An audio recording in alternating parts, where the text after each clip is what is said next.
Syederalun, Bupati Biren Muzakar Agani Rabu kemarin siang menggelar rapat mendadak dengan seluruh camat, Kepala Puskesmas, Kadiskes Biren, Direktur RSUD Dr. Fauzia Biren, Kepala BPKD, dan beberapa pejabat lainnya. Pertemuan dadakan ini berlangsung di Aula Dinkes Biren, membahas pencapaian vaksinasi di Biren yang baru mencapai 40,4%.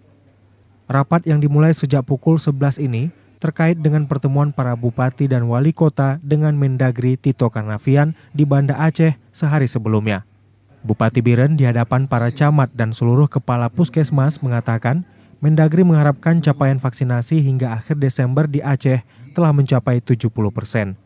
Aceh dan Papua termasuk provinsi paling rendah tingkat vaksinasi dibandingkan provinsi lainnya.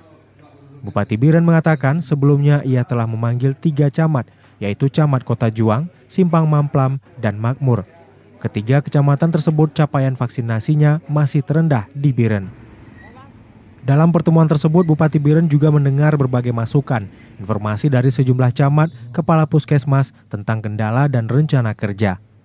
Kadiskes Biren, Dr. Irwan dalam pertemuan tersebut memaparkan data capaian vaksinasi di masing-masing kecamatan.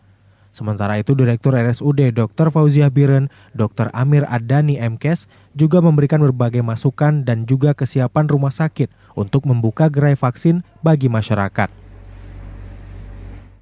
Kita lakukan rapat koordinasi dengan Bapak Camat, Bapak Ibu Kepala Puskesmas, ya.